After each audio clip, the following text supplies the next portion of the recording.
Ulukut, my name is Rob Lackey. I was born in Happy Valley, Goose Bay, and I currently live in Toronto, Ontario. Being brought up by a non-Indigenous family, I didn't realize I was Inuk at such a young age because I was 4 years old when I was adopted. So grew up on the shores of Georgian Bay, beautiful place, but I didn't have any Indigenous people around me whatsoever. So growing up, I had a brother and a sister.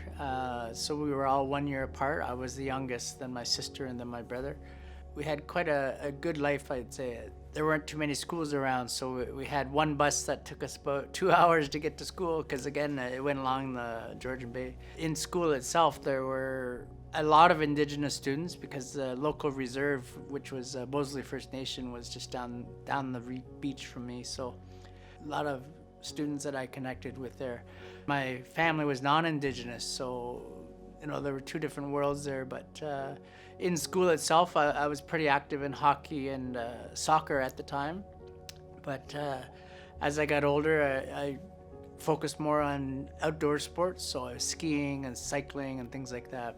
Basically, I asked my mother that had adopted me. I said I didn't feel the same because, again, my brother and sister, blonde hair, blue eyes, and obviously I was brown hair, brown eyes, brown skin, and everything. So I asked her, where was I from? And because I was always told I was adopted, but I didn't know where from, or I didn't really ask too many questions. So it was around 13, I think, when I first started asking questions, trying to find out more information about my biological family and where I was actually from, because I didn't know I was from Happy Valley. I found out later that I was. So, not knowing that information didn't bother me at the time because it didn't mean a lot to me not knowing. But as I got older, I wanted to learn more information. So about 16 years old, I started doing a lot of research to find out my roots because, again, the cases were all sealed when adoptees were adopted.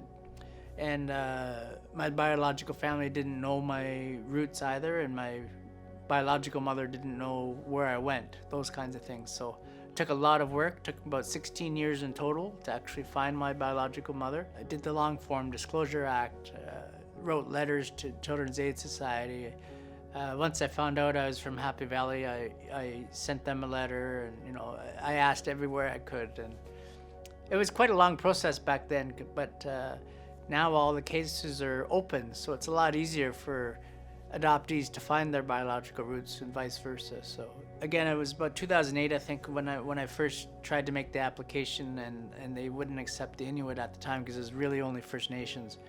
So as time went on, we started getting more Inuit involved. So therefore, they finally changed the 60 scoop criteria that it also included Inuit. So that's when I got involved, and I think it was 2010 is when the actual application went in. But it wasn't easy to handle at first, and I did a lot of rallies and things here in Toronto about the 60 scoop, and it affected so many Inuit that we had to make it part of the original claim for the 60 scoop.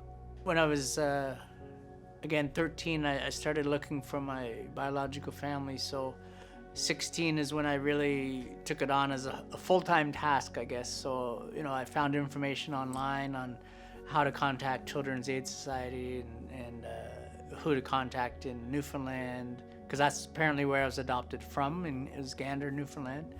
So the family that adopted me here in Ontario drove here out to Gander, picked me up, and then brought me back. So that was really the only information that I went on.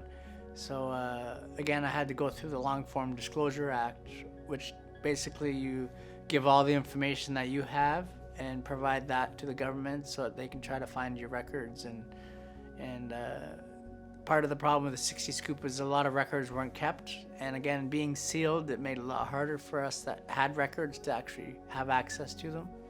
So that part was difficult. So after probably 2000 or so, I finally got word back from Children's Aid Society that they may have located my mother. So they gave me an address and a name. So I started writing back and forth, and I, told her my background and asked her if she was my mother. And she said, "Oh, I could be, because I remember this and I remember that, and different details that I provided." So 2005 is when I actually met her in person, because I asked if she wanted to meet, and she said, well, yes, of course. So 2005, I drove out to Whitby, Ontario, which is an hour and a half east of Toronto, where I live, and met her and her husband at the time at the marina out in Whitby. So it was a beautiful spot and everything, nice setting. So it was great to meet her finally, and it was a lot of emotion happening at the time, and just the build up to meeting her, driving out there, and it was exciting but also scary at the same time, because I'm going to meet my biological mother. For the adoption itself, she didn't even sign the papers. She refused to sign the papers, and the government still took us away. So, it made it tough for her, for sure. So it was very emotional for her when we met. It was great that it happened, though, and that's when I found out I had a biological sister. And I was like, wow, I didn't know I had any siblings at all. So in 2006, I actually drove down to Boston, because she went to an American family and she was living in Boston. So I met her and my niece in 2006. So that was pretty amazing. But one thing I didn't know at the time, I found out later, was that I had a little brother as well. So again, we were all 1 year apart too, but I was the oldest in this family. So I had to do research to find out where he was too, because I have a lot of friends that work in healthcare and police and different services that I could try to help locate him. So I called some friends and asked if they could look out for the name that my mom gave me. Yeah, it was tough, because I was in a coma in 2017 from January till April. I found out that he passed away in January, so I never got to meet him. He didn't have next of kin. My mom lost track of my little brother. He was 15 years old. Basically, he ran away. So he was basically on the streets of Windsor at the time, because my mom and her husband brought him to their friend's place in Windsor. All I know is that that's where he started from when he was 15. Yeah, as time went on, he had a lot of health issues apparently, and was homeless because he didn't like to be confined, and he never was adopted like my sister and I, so it was tougher for him. He's one of those that fell through the cracks, and when I found out about him, the only way I found out was his name had to be put on CPIC, because they didn't have any next of kin to contact because he had passed away.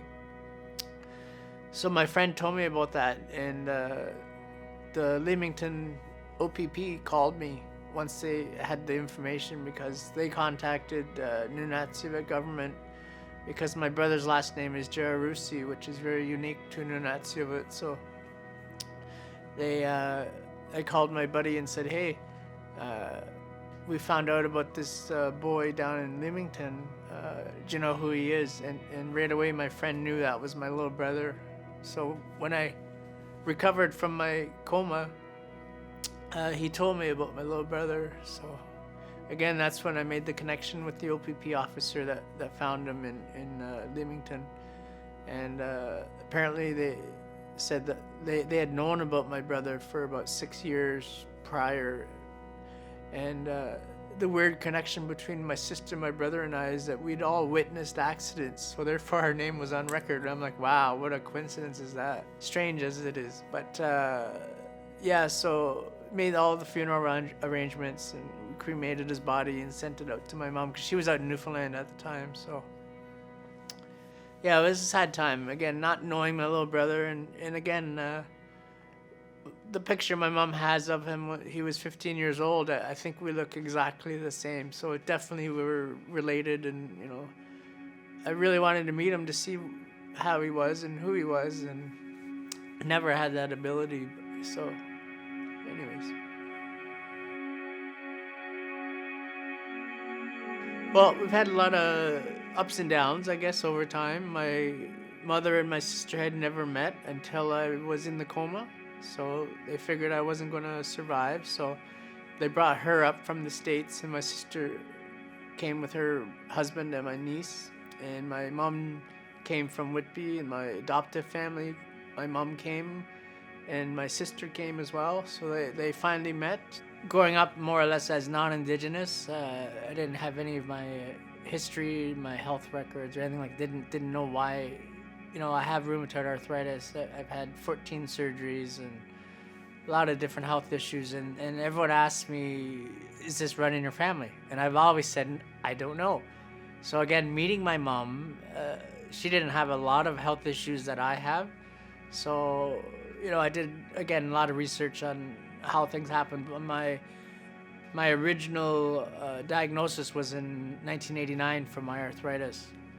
And my specialist at the time said it's generally passed down from someone in your family. I'm like, oh, that's strange, because I didn't know, because my mom didn't have any arthritis or any of this, like I say, anything that I had. But my health issues potentially are more so from my father. And we actually had, I think it was in 2005 or no, 2008 actually. There was an Inuit forum in Ottawa that brought Inuit from all across Canada together.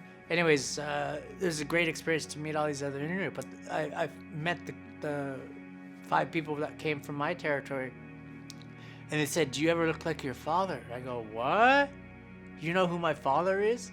So they said, oh yeah, we used to dance with your mom and your dad every Friday night down at the hall. I'm like, wow, how small a world is that? So again, these people were from the actual community. My mom and apparently my father at the time, where they were from. I couldn't believe that. Anyway, so I spoke to them a lot more, trying to find out, my history and things as well. And they said, oh yeah, we have pictures of them. So when we get home, we'll send them to you. I'm like, oh my goodness, this is unbelievable. So I finally had information about who my biological father likely was. So I asked my mom, and she didn't remember. So I did more research and got the picture sent to me, and found out, all the problems that he has are exactly the problems I have. So we actually sit the same way. Our hands have the same deformation. We both wear glasses. We both sit the same way. I'm like, that's gotta be my father, just unbelievable. So I guess the last 8 to 10 years or so, I've really dedicated my work into education and kind of researching that kind of thing.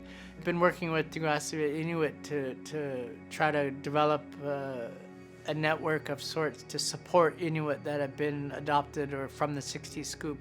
And the idea behind that is to provide the support that they would need. So again, if they're trying to find their roots or just need someone to talk to, and things like that. So the idea with that is I think really needed in the community, because so many of us were affected by the 60s scoop and just adoptees in general. And as time goes on, it'll only be more and more, and that's why we need to have this group together. And we can meet virtually, we can meet in person, whatever it takes. With the organization that we're setting up, we definitely need to have core funding, I guess, to support it, to make sure that it keeps running. Again, it's great that cases are now kept open when the adoptees are removed from their families, but the whole process of removing children from their communities is terrible to start with. So I think we need to look at how the government can support the child in their community, and especially with their family, because so much was done just to remove the child from the community to give them a better life. And to me, it wasn't really a better life necessarily. And growing up in a non-Indigenous family, I didn't have my culture, roots, traditions, language, anything. So that was all removed as well as me.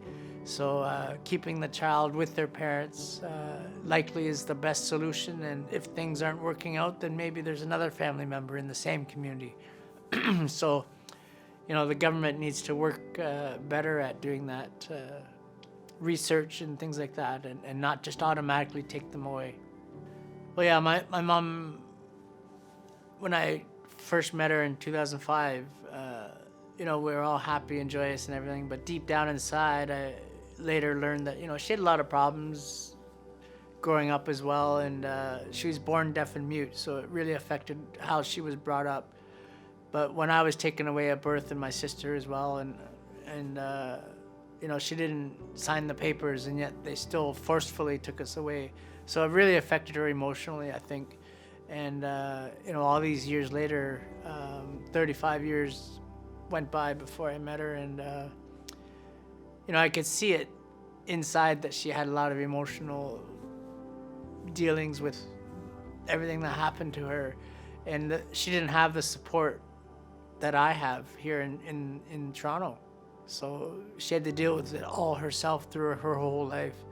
So much of my life, 35 years of my life was missing. And now I made the connection with my mom and my sister and my niece, so knowing them makes almost my life complete. I just want to meet my father one day, hopefully.